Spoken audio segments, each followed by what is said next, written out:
Welcome to Nelda Live. Today I have best-selling author Jen Hatmaker, New York Times best-selling author. Jen, his latest book is Fierce, Free, and Full of Fire. It has rave reviews, and it is topping the charts, which is fabulous for her. And when she's not writing, Jen is inspiring and influencing women all over the nation. So thank you so much for being here. Welcome to Nelda Live. Thank you so much, Nelda. It's my delight to be here with you. Well, it is really, really good. I mean, let's talk about the new book. So tell us about it. Oh man, this is a biggie. I don't know, I don't exaggerate, but this is the book of my adult life for sure. It's the book that I needed 5 years ago. It's the book I wish I had 20 years ago. Man, I wish I would have learned these lessons in my 20s. I wish somebody would have told me that I had permission to live fully and truthfully inside my own life, inside my own mind and my thoughts and ambitions and dreams and convictions and beliefs and relationships. Um, so I've had to unlearn a bunch and relearn it. And that's what you have in Fierce. And so this is my hope for women, that it will help set their feet on a path all the way to full freedom. That's my hope. That's my vision. That is fabulous. So how does it resonate with women? What is your feedback? What are you hearing from other Oh, it's a women? lot. It's a lot right now. Um, Parts of Fierce are kind of like pushing on a bruise. And so um, it's all just uncovered. The work of the book is essentially saying, where are all the places that women are hiding? Where are they pretending? Where are they posing? Where are they faking? Where are they offering only their silence instead of their voice? What's not true? What's not real? And what's that creating in our lives? What's it creating in our hearts? What's it creating in our marriages and homes, in our careers, in our faith communities? And so you might imagine if somebody takes a little ice pick and goes excavating into those kinds of places, um, it is startling sometimes to feel so seen in what's hurting you and where you have pain and suffering, where you feel lonely and isolated. And so the feedback is just almost universally beautiful in that women are saying, thank you for naming this. Thank you for calling BS on it all. Thank you for offering some tools and resources to live in a way that feels more true and real. Um, and then, as it does, because this is a lot of work, sometimes it gets a little worse before it gets better, right? When we Yes. walk into these places that have been patched together with duct tape and we decide to finally tell the truth about those places, it can create some chaos and some turmoil. And so I think that's what me and my community are walking through together right now. The work, the cost, the resources and tools, and then ultimately the freedom. Wow. Sometimes it is a chisel and sometimes it's sandpaper. It just depends, right? Where we are and what we're doing. Yeah, that is so. Well, you talk a lot about being fierce and brave and confident. And so, in that, why don't you think many women have self confidence when it really comes down to it? It's just a million reasons, and they're all valid. Um, a huge portion of it is simply the narratives that we were handed when we were little girls. That's just real. We were told pretty early on what girls, good girls, approved girls, what they sounded like, what they talked about, how they acted in a room. I knew before out of first grade what they looked like. I know how girls were supposed to look. And we started figuring out that these types of girls and then later women, when they hit these marks, they're going to be rewarded. But 100%, these others over here are going to be punished. This type of woman will not be well received. She will not be respected. She will be mocked. She will be rejected. And so we learned. I knew. I mean, heck, I was in elementary school. I knew the deal. I knew the deal. And so I think we started so early shaping our core identities around the marks, just to hit them as best we could. And that's not because something's wrong with us, it's because belonging is a powerful incentive. Mhm. And so if what was possible was belonging to the community because you've got these things right, then we were sure going to try. And so I think what that created were girls who were starting to lose touch with who they were meant to be, the way that they're formed in their hearts and minds and souls, their personalities, what they love, what they want. We started the slow breakup between what was true and what we were presenting. So by the time we get up here to adulthood, we're lost at sea. It's been so long since we worked hard at reclaiming that, at owning it, at saying, yes, I have permission to live a whole and a true life inside my own skin. That now we're having to undo a lot of that here in our 30s and 40s and 50s, and reimagine what it might look like to live in absolute integrity, where everything on the inside matches everything on the outside, and there's just one version of us, and it's the true version. So, how do you take them through that process of gaining that kind of confidence? Oh, I hope I don't soft sell this because it's work. And nobody can do this for us. Nobody. We cannot wait on our spouses to read our minds. We cannot wait on our industries to start giving women their just due. We can't wait on our faith communities to value women correctly, to value who we are. We cannot wait on other people or systems to hand us our own dignity and worth. So I'm afraid what that means, our only option is that the work is ours. It belongs to you for your life. It belongs to me for my life. And so there's no other way. We can't fault the people around us for believing the version of ourselves we have put out to them. That's not their fault. They can't read our minds. They don't know what we mean. They don't know what we're burying.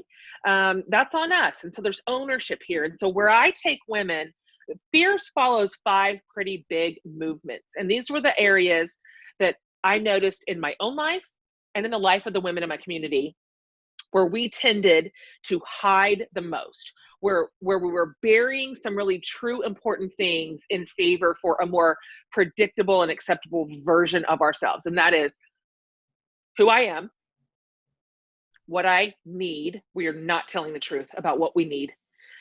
What I want. It's okay to want. What I believe. There's a whole portion on spiritual curiosity, and how I connect. And so when I start with women, I put them in the right order. The very first section is who I am.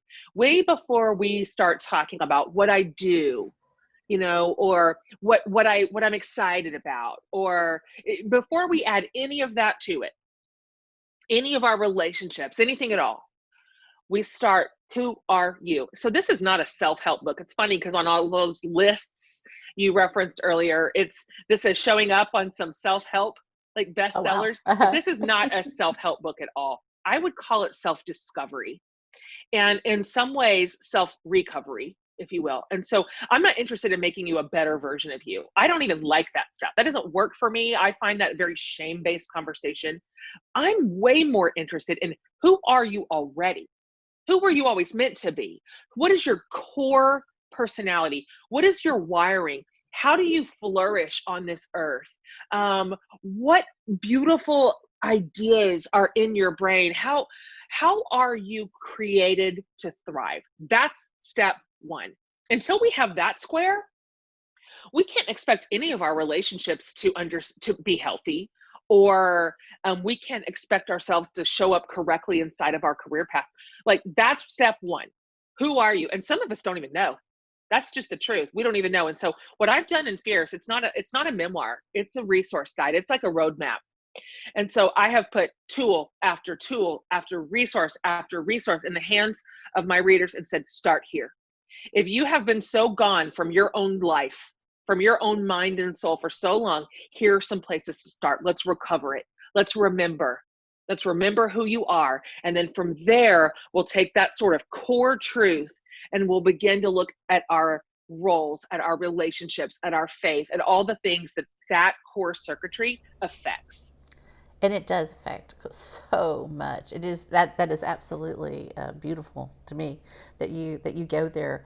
Does I know that primarily your audience is women. How does it reflect with men? I mean, do you have those too? I mean, that are following it and Sure. readers. And I've written this specifically for women, but I think it has great value for men. One of my earliest comments that came in, which I loved and I saved it, was a reader who said,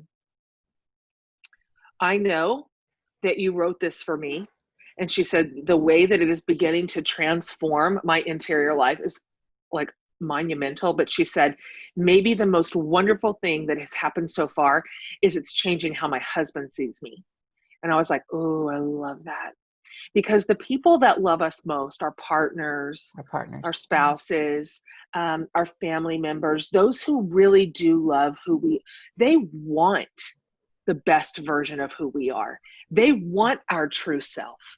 That is what they want for us. Even if it creates a little turmoil in a relationship that has been predicated on some pretending, and that's very possible.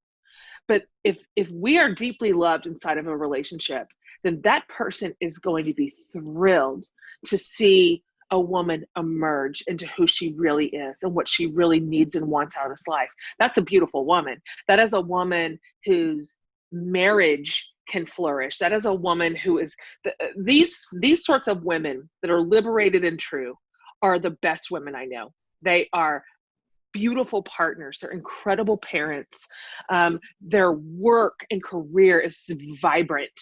They are fantastic neighbors. Everything about that kind of woman is what I believe the kind of women that'll heal and change the world. And so people want this for us too. And so I know a lot of men have helicoptered in over peeking in at this conversation that we are having among ourselves, and they're saying, I see this. I see what you're saying. I see why in many, many, many cases, the deck is stacked more fiercely against women than it is for men. And it's important that they understand that, and what they can do to reverse it. And to be a really good ally. And so I think this has a message for everybody. I want my sons to know this as much as I want my daughters to know this. Absolutely. I want my sons to love and revere and respect the women in their lives.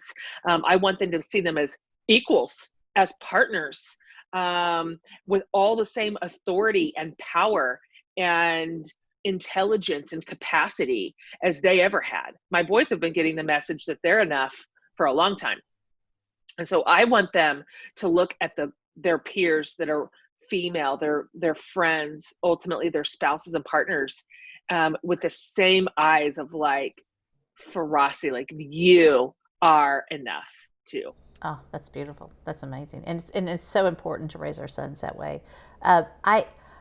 You said something a minute ago, and it made me think about a note that I had, and it was the question is, why do women bring other women down? I mean, that's just one of the things that has been a part of our culture, and I have a saying that just sort of one of my little mantras in my life, but it's actually a major mantra, but it's successful people make other people successful. And so my question is, how do we also as women learn to be that supportive system for other women? Yeah, this is really frustrating. Female on female crime here is high. And it's not surprising either. It's predictable. I think inside the patriarchy, which has always preferred and elevated men, of course, for all of time, mm-hmm. that a really easy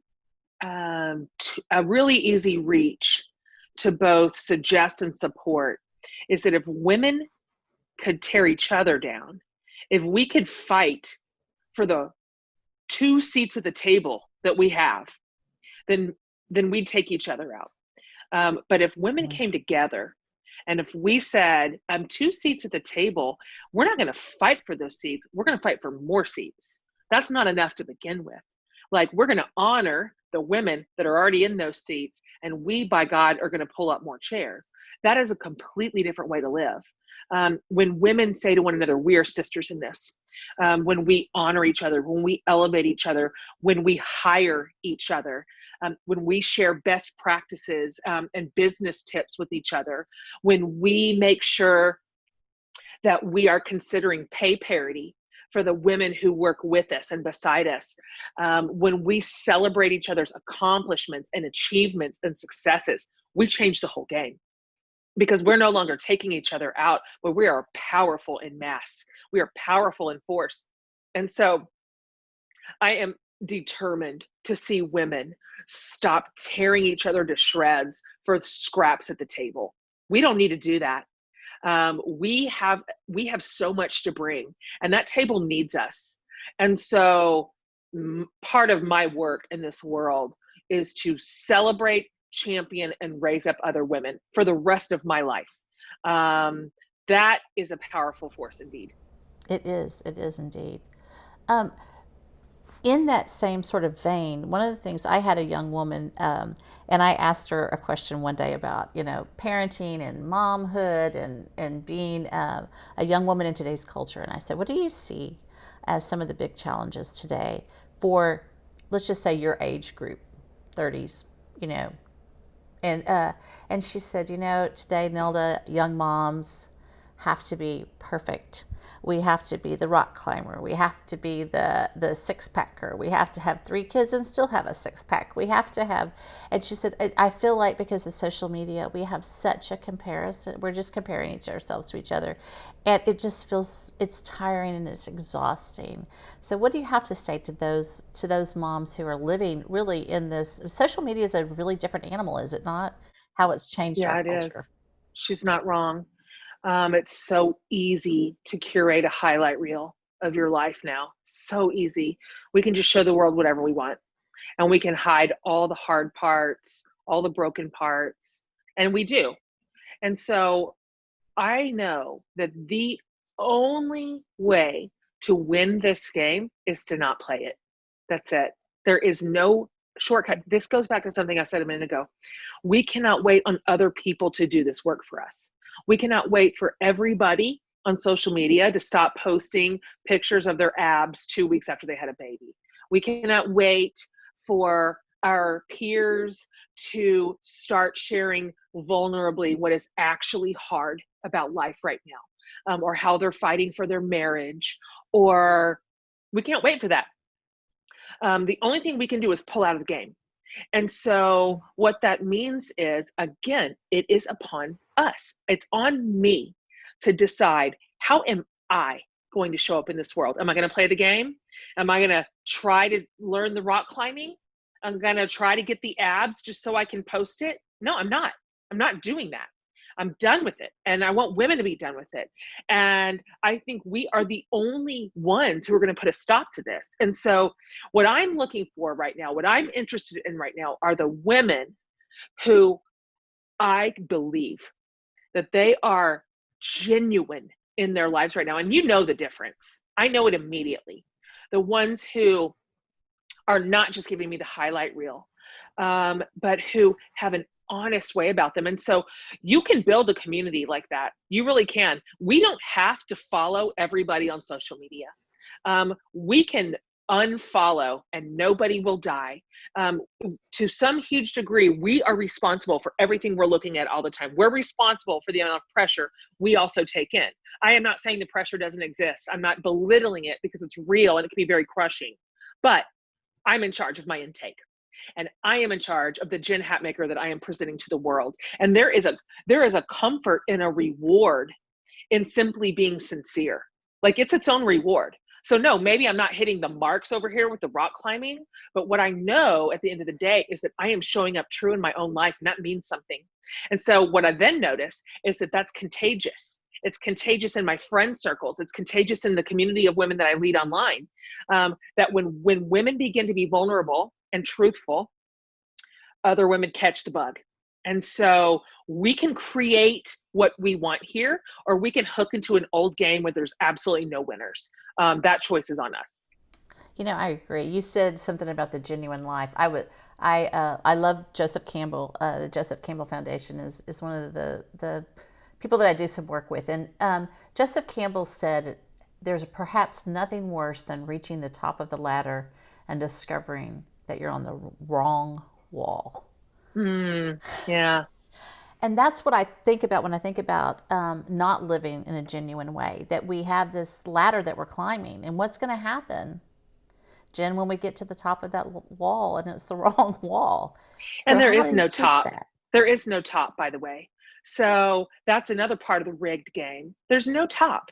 There is literally in every single category someone ahead of you at all times, whatever ahead of you means, whatever that success thing that you are like thinking, once I get to that, then I'm happy. Once I hit that weight, I'll finally be happy. Once I see this sort of change, I'll finally be happy. That's not true. It's not true. Somebody will be better. Somebody will be further. Somebody will still critique that thing you spent all your time and energy on and render it moot for you. So it's just a bad system altogether. I'm sick of it. Honestly, I'm sick of it. And I don't want to pass it on to our daughters either. I want them to be free, and I want them to figure out what that means in their life. And there's not a template. That's the thing. So when we have all these templates, this is what it looks like. This is what it sounds like in your industry. This is what success looks like. This is the person doing it better than you. It's so discouraging and it's debilitating. And so we just got to stop looking sideways. We have to. The sideways look for like, what's the standard will leave us bankrupt every time. So this is why, again, it's inside. This is an inside job. Like, what is your life? What is your life? Who are you? What means something to you? What matters? And that's your wall. That is your wall. That's the one.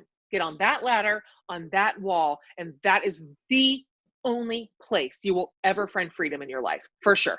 For sure. So if you narrowed it down to a few statements, what would be then the genuine life to you? To me, the genuine life is when everything that is on the inside of me is matching the outside, that I am not lying, I am not faking, I am not pretending.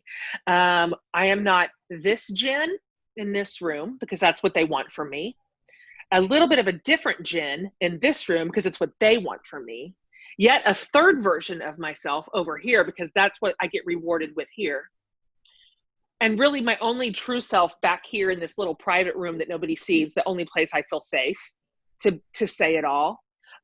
When there is one version of me, and that's the one that lives everywhere, that is the one that I own, that's the one I'm proud of. That is the one who's telling the truth. That is integration. And for me, that's freedom.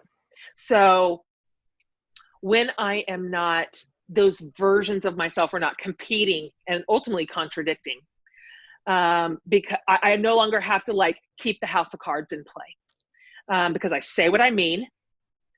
I do what I want. And I don't mean that like in a huffy toddler way. Like I do what I want. I do what I want.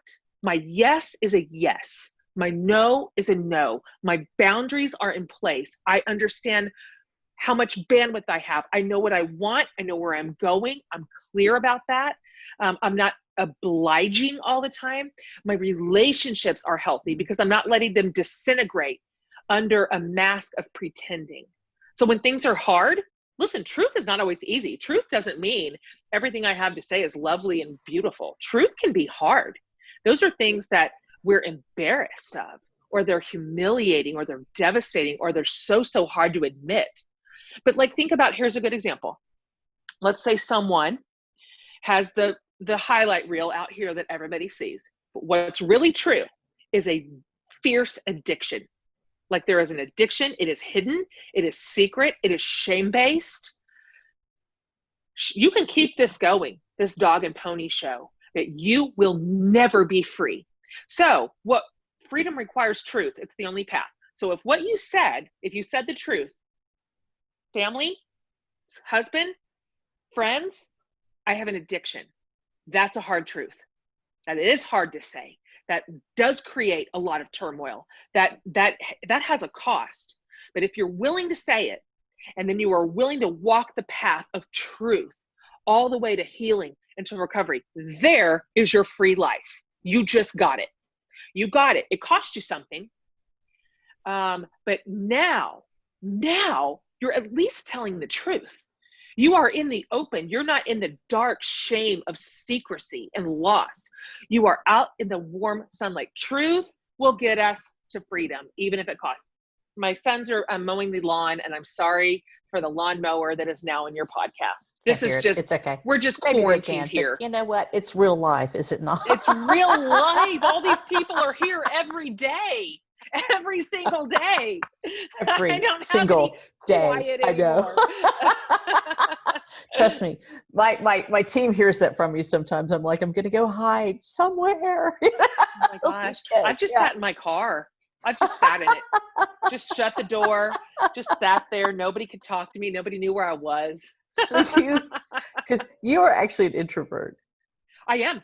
Yeah, me too. I really am. Okay, so I am too. And people always are shocked when I say that. Yeah, same. And I'm always like, oh no, I just masquerade out there. Which is really not true. But I love speaking to people. But you know, parties, I like popping in and popping out, right? You know, or popping in and then going and watching everybody enjoy themselves. You know, I mean, introversion does not mean we're shy, and it doesn't mean we don't like people. It just is how we replenish and how we recharge. I was shocked when I discovered I was an introvert a few years ago, because I have such a public life. Yes. And I always thought something was wrong with me. Like, what is wrong with me? Why can't I handle this better? Like, why do I come home from, a 2-day work trip and just absolutely crash and burn? Like, what is wrong with my capacity? And did you ever read Susan Cain's book called Quiet? It's unbelievable. It's the best book I've ever read on the subject. It's Quiet, The Power of Introverts in a World That Can't Stop Talking. That's the title. When I read her book and finally saw my reflection I didn't really know. I'd never paid any attention to introvert, extrovert. I assumed I was extroverted because I was very socially competent. But when I found out this is what introversion looks like, I'm like, I'm textbook. I am a textbook extrovert. Introvert. I had no idea. It really served me. So I can segue, that is a portion of that interior work I'm talking about. Like when you ask me, where do women start? And I say, we start right here. We start with, who am I? It's stuff like that. When I discovered that I was introverted, it served me. It helped me make sense of my behavior. It helped me restructure the way that I travel a little bit so that I had more energy to give. It really, really, it matters. Like, knowing who we are matters to our actual lived lives. So anyway, that was a detour, but. Oh, no, because I bet your team, I'm certain there's probably parts of your team that travel with you sometimes, that you have to know that about one another. Isn't it true? 100%. Yes. And then even giving myself permission, because I just felt like a bad person, that I did not have endless energy, and I would run out, and I'm like, they're hiring me to come do this. This is my work. My work is to serve this community that I'm traveling to, my work. And so when I would get to the end of a whole day of travel, preparation, huge speaking on a stage, which requires enormous amounts of energy. It's like running a marathon. And then the team wanted to have an after hours thing with kind of like a mixer and a party. And I would get to like the 10:30 mark and feel like I'm going to freak out. Like, I have got to get back to my hotel room. I just felt like a bad person. Like, well, shame on you. But what I learned is, no, you're just out of steam. Like, you do not have endless energy. And so again, it's nobody else's job to read my mind, because I can put it on. I can smile. I can be energetic in a room. I can do it. And so they have the right to believe me. They have the right to believe, oh, Jen is so high capacity at 10:30 at night. She still wants to talk to everybody and be in this very social setting with strangers. But I didn't. Yes. And it was wiping me out. And so that's my job. My job is to figure that out and then structure accordingly. And I started telling my event planners, guys, these are the things that I can do, and these are things that I can't. And so when I'm done, I'm going to go back, and I'm going to go to bed, and I'm going to sleep 9 hours at night so I can get up and meet you in the morning and be prepared and be fresh. And they're like, oh, okay. Nobody's mad. Like, Yes. we just think they are. We just think that having boundaries in our life is the worst thing that could ever happen. It's not true at all. Most women hear my boundaries and they respect them deeply. And they're like, thank you for just saying what you need. That's helpful. Now we kind of Yes. know how to serve you while you're in our city. Anyway, yes, a real tangent there, but I include No, that in it the isn't. book. Look, I can relate just because I know that one time, I used to throw cast parties when my family was involved in community theater, and we'd throw the cast parties, and there would be 60 people in the home, and I would get it all set up, and they would all get going, and I would go get on a scooter and ride around the neighborhood. Right after they all got started and nobody noticed, I would like, okay, I'm going out in the cool wind outside and just having some time, That makes so much and sense to me. I just understand that so much. I'm just You so can happy you're all find having me a at great big time. parties, like I'm I'm gonna out on go. the balcony. Yeah, I'm on the balcony in a corner, or my friends will start texting me, "Where are you?" And I'm like, "I'm in the driveway." Like I do the same exact thing. I just need a minute. I just need a Just give me a minute. It's a moment. lot of people. Breath. Yes, yes. Oh, so true, so true. So if we segue now, I'd like to, sometimes they call this what the hard pivot, right? What about spirituality? Talk to me about spirituality. What does it mean Well, to you? that's really near and dear to me because in my personal story, the primary path, perhaps, I don't know if that's an exaggeration, but at least one of the major paths in which I had to decide that the Jen that I was presenting to my community was not the real Jen, was inside of a faith community. I've been a leader in faith spaces forever. I married a pastor. We've served in full-time ministry most of our adult life. That has been my lane. And so I found a lot of success there. I was a real darling there for a while. And because I know that language, I know the rules, I know the behaviors. I grew up in that. It's my native tongue. And so I very much knew how to succeed in that world, and I did. But what I started to notice years ago is this deep internal tension with some of the doctrines, with some of the theology, with some of the packaging, with some of the patriarchy, with where are women? Why aren't women honored in this? The list was long, but it was all private tension. And I knew if these are things I say out loud, if these are questions I ask in a public way, if these are doctrines I say I don't believe anymore, I disagree with this, or I have a different understanding of that, if I question the power systems that have kept that world intact for generations, the first thing that is going to be revoked from me is my belonging. It's going to be the first thing to go. And I knew it, and I was right. But again, like I said earlier, I got to the point where my integrity mattered more. All those buried spiritual questions, all those just a real sense of cognitive dissonance between what I was saying, but what I was actually feeling, believing, and thinking. I just couldn't live like that anymore. It felt cowardly. I felt like a fraud. I felt like I was misleading my community, and that I was prioritizing self-protection over what was true. And so when I finally decided that I was either going to get to keep my career as I knew it, or I was going to get my integrity, but I did not get both because they were contradictory. I picked my integrity, and it was costly. And so for the people listening, I want to say that when you have spiritual curiosity, which is wonderful, by the way, spiritual curiosity is fantastic. That's how we're meant to live, like with this open posture toward things of God and faith, and knowing that so much of all that is a mystery, a wonderful divine mystery, that we can hold things loosely and say, tell me more about that. I find spiritual curiosity a wonderful quality. But inside a lot of faith communities, it's not valued, it's feared. We aren't allowed to ask questions. We are not allowed to push on forms that have been in place for a long time. We are not allowed to question authority, right? That is creates this fear and shame-based response, which means you're going to not belong anymore, and you're going to maybe lose that community. And so That has been true for me, except what I always want to include is the other side of that. Because again, truth will get you where you want to go. It'll get you to the free part, but it might be a tunnel of chaos on the way. And I had the tunnel of chaos, but I'm through it. And what I have now, number one, is ownership over my own spiritual evolution again. I'm not afraid anymore. I'm not afraid of disrupting the system or whatever the heck. I'm not afraid at all. Now I gave myself permission again to be spiritually curious and to wonder new wonders and think new thoughts and learn new things. As I was largely not a part of that community anymore, and now the community that I have is incredibly charitable, and that sort of space is welcomed in the community that I have now. We hold it wide, and we say, well, we prioritize dialogue. Well, just tell me more. Like, why do you think that? What makes you think that? Why do you believe that? And without just immediately punishing one another for the conversation in the first place. And so again, truth will get you where you want to go.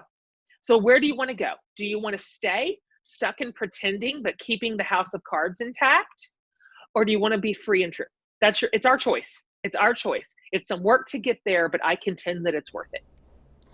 Just a side note to that, I think that we've lost civility in all of those areas in our Crazy. culture as it is anyway, because you can't agree to disagree. And but to you now, then I know it hasn't changed. But what place does your faith have in your life now? I mean, how do you see it now that it's been? I'll tell you, and I mean this sincerely, that I think that this path of spiritual inquiry and giving myself permission to reimagine tenets of the faith that I was handed, I'll tell you that I believe what it did ultimately, once I got through the cost, the price, the loss, and then now the rebuild, it gave me my faith back. I was ready to let it all go. I just didn't, I was ready to be like, I don't like this church. Not my personal church, just the church at large. I don't like the way this operates. I don't like how faith is breaking everybody's hearts. I don't like this God over here that is arbitrary and punitive and mean and terrifying. Like, no, thank you. Like, so now having reclaimed my faith from the clutches of dogma, I have it back. Now it means something to me again. Now it feels good and true and safe again. Now I have permission to love God and not have all the answers, which was such a relief. What a burden to have to always have the answers. And nobody does. That's the trick. Talk about a rigged game. Nobody has all the answers. And so when you're inside a community that says that they do, and you better too, just run for your lives. Like, run for your lives. And so I have my faith back, and I'm grateful for it. It's probably one of the greatest gifts this path has handed to me.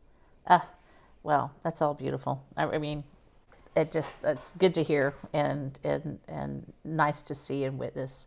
From my perspective, and really just a joy to know you. So, who are your mentors, Jen? And mentors are so important in our world and our lives. So, I have a lot. Some of them are in real life. Some of them are not. Brene Brown always talks about her brain trust, and her brain trust for years and years and years were all strangers, just nobody that she'd ever spoken to or knew, but there were these people with their wisdom and their experience and their example that she just locked into her mind and would consult. Like when she had a big decision to make or a big path to choose, she would think about her brain trust and what they would tell her, which I always found like really profound knowledge. So speaking of, Brene is a mentor of mine. So she is both friend and mentor, and that's possible. It's been a real joy of my recent life to become friends with her and follow the well-worn path of her wisdom. She's a very special leader in our time right now. I was just with my mom yesterday, and I was telling my mom some of the things that she has taught me. I've just watched her for all these years. My parents celebrate their 50th anniversary next year. And my mom has a way of being in the world that's very instructive to me. Our personalities are really different. And I have learned from her restraint and patience. And I've learned from my mom what it looks like to be slow to anger. But I've also learned from my mom what it looks like when you've had enough. And I love it. When my mom hits that gear, we're all like, yes, because I'm the oldest of four and we are all wild. All four of us are just wild. We are loud and we are huge personalities. Every single one of us, just monster personalities in the world. My mom's gentle. And so when our mom finally is like, and now I have had enough. Me and my sisters just love it. We just go bananas. It's incredible to watch her do that. But those have been really, really important mentors to me recently. In recent times, my friend Glennon is a really important mentor to me. My friend who has just passed away a year ago, Rachel Held Evans, was a key mentor to me. I'll never, ever be able to adequately explain what her leadership did in my life. Both from afar for a while I was peeking into her world. I was too afraid to join it, but I was very much listening. And then once we became friends, the amount of generosity she extended to me, she was missed. She is greatly missed. So those are just some of them. And I put new mentors regularly in rotation into my life, and we have so much to learn from each other. It is what a wonderful time to be alive, be learning from the amount of powerful women that are at work in the world right now. Absolutely. Well, it has been such a joy to have you here. I want to thank you. Guys, we have more amazing guests to come up. So, be sure and click and subscribe and turn on those notifications and all that stuff that we always have to ask everyone to do. But Jen, I have a couple of questions like, what gets you out of bed in the morning? That's easy. Besides the kids and the lawnmower. Yeah, right? No, that's easy. I get up earlier than everybody in the house every single day. That is one of my favorite things. And what gets me out of bed is knowing nobody's awake yet. Get up, hurry, and go enjoy your quiet house before it gets ruined. And in 5 minutes, you can be having coffee if you go make it right now. Gets me right out of bed every single day. That is so funny. It sounds like me. And what makes a good day for you? Oh, that's a good question too. It has a lot of different answers. I will always say that I have had a good day when at some point with somebody that I love, either a kid or Brandon, my husband, or one of my good friends, that we have had we connected, even if it's just for a minute. We didn't just bypass each other, pass a fork or just manage life, but there was a connection. We said something that meant something to one another. We went into a hard space with one another. We were kind and loving and affectionate for a minute. Anything like that at all. Even if it was for 60 seconds out of a 24-hour period, that to me is what makes a good day. Oh, that's so great to hear. So before I let you go, you got to tell people where they can find you. Need to know that. Sure. Over at my website, which is jenhatmaker.com, there's a bunch of stuff over there. The podcast, the Jen Hatmaker Book Club, all kinds of stuff. And then I'm Jen Hatmaker on all the social medias. I'm the only one. And then Fierce, Free and Full of Fire is the new book out, and you can get it anywhere books are sold. I'm a big fan right now of local bookstores who really need us right absolutely. Now. Bookshop.org will connect you with your local bookstore. And a portion of everything they get goes back to independent bookstores. So let's give them some love right now in this weird time. Oh, I see your mug. Yes, I have my mug. Yes. Member of the so book precious. So, we had those also made by a little small business. 3 women, they run it. We're like, are you interested in a big order? They're like, yes, please. So anyway. So true. Well, thanks you for having me on today, Nelda. Yes. Good to have you.